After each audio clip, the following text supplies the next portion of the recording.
Hello friends, welcome to SK to all in one. இந்த video போன வாரம் புதன்கிழமை எடுத்தது. என்னோட பசங்களுக்கு பிரேக்ஃபாஸ்ட்டுக்கு இட்லி தோசை தக்காளி கடையில் வச்சு சாப்பிட வச்சுட்டேன். என்னோட ஹஸ்பண்ட்க்கு இட்லி தக்காளி கடையல் தயிர் சாதம் தொட்டுக்கிறதுக்கு ஊறுகாய் வச்சு பேக் பண்ணி கொடுத்து விட்டேங்க.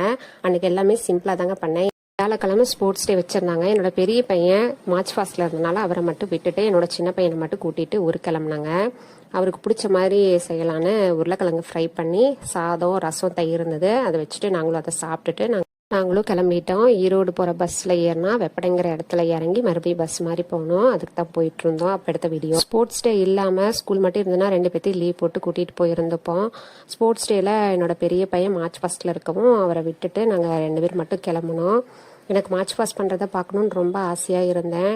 நீங்கள் வேணால் காலையில் நேரமாக ஊருக்கு கிளம்புங்க, நான் மார்ச் பாஸ்ட்லாம் முடிஞ்சதுக்கப்புறம் மதியமாக கிளம்பி ஊருக்கு வரேன்னு சொன்னதுக்கு இல்லை நீங்களாம் ஒரே மாதிரி செட்டு சேரீலாம் எடுத்துட்டீங்க, நீ போயிட்டு வா அப்படின்னு சொல்லி என் ஹஸ்பண்ட் நினச்சி விட்டாரு. வெப்படை இறங்கி அந்த ஊருக்கு போகிறதுனாவே குறிப்பிட்ட டைம் தாங்க பஸ்ஸு. அந்த பஸ்ஸுக்கு வெயிட் பண்ணி ஏறி போயிட்டு இருந்தோம். வெப்படையில் எங்கள் மாமாவும் எங்களோட சேர்ந்து வந்தாங்க. நாங்கள் முருகர் கோயில் கும்பாபிஷேகத்துக்கு தான் வந்தோம். நைட்டு பூஜையெல்லாம் முடிஞ்சு காலையில் கும்பாபிஷேகம். ஒவ்வொரு ஊருக்காரங்களா கும்பாபிஷேகத்துக்கு கூப்பிட்டுருப்பாங்க. அந்த ஒவ்வொரு ஊருக்காரங்களா எல்லாம் பெரியவங்களாம் வந்திருந்தாங்க. ஒரு ஊர்ல இருந்து பீரோ எடுத்து வச்சாங்க. அவங்களுக்கு சால்வையெல்லாம் போத்தி தண்ணியெல்லாம் கொடுத்து மரியாதை பண்ணிட்டு இருந்தாங்க. அப்பெடுத்தது அபிஷேகத்துக்கு நைட்டுக்கு உண்டான பூஜையெல்லாம் நடந்துகிட்டு இருந்தது. நைட்டு டிஃபன் சாப்பிடலான்ட்டு போனாங்க. ஊத்தாப்பம், சாம்பார், சட்னி, சேமியா கிச்சடி, கேசரி, தக்காளி சட்னி, போண்டா எல்லாம் வச்சாங்க. சாப்பிட்டு செம்ம டேஸ்டாக இருந்துச்சுங்க. ரொம்ப நாள் ஆச்சுங்க இந்த மாதிரி சாப்பிட்டு.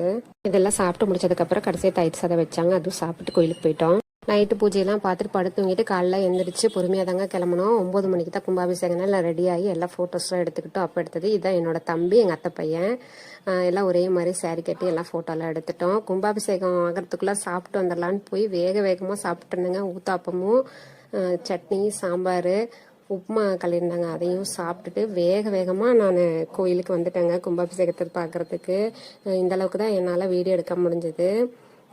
கும்பாபிஷேகம் முடிஞ்ச உடனே வீட்டுக்கு ட்ரெஸ் சேஞ்ச் பண்ணிட்டு சேர் போட்டு கால் நீட்டி போட்டு உட்காந்துட்டு நான் எல்லாத்துக்கிட்டையும் வேலை வாங்கிட்டு இருந்தேன். என்னோட அத்தை மதியம் சாப்பிட்டு தயிர் செம டேஸ்ட்னு சொன்னாங்க. ஒரு அண்ணா கொண்டு வரவும் இங்கே பார்த்தோன்னே தயிர் குடிக்கணும் போல் ஆசையாக இருந்தது. எங்கள் அத்தை மருமகளை தான் தயிர் கலக்கி கொடுக்க சொன்னேன். அவங்க உப்பு போட்டு கலந்து கொடுத்தாங்க. குடிச்சிட்டு என்னோட சின்ன பையன் தான் எனக்கு சாப்பாடு வாங்கிட்டு வந்தாரு. அங்கே மொச்சக்கொட்டை குழம்பு தாங்க ஃபேமஸ். மொச்சக்கொட்டை குழம்பு தான் ஊற்றுனாங்க. அதான் சாப்பிட்டு முடிச்சுட்டு எடுத்துட்டு இருந்தேன். என்னோட ஹஸ்பண்டும் எங்கள் பெரிய பையனும் ஸ்போர்ட்ஸ் டைம் முடிஞ்சு வீட்டுக்கு வந்தாங்க. அப்புறம் எல்லாரும் ஜாலியாக பேசிக்கிட்டு இருந்தோம். சரி ஒரு டீ குடிச்சிட்டு வரலான்னு சொல்லி அங்கே போனோம். ஒரு சின்ன டீ கடை தாங்க. எல்லாரும் ஜாலியாக டீ குடிச்சிட்டு அந்த டேவே ரொம்ப சந்தோஷமா இருந்ததுங்க. இந்த வீடியோ பார்த்ததுக்கு தேங்க்யூ.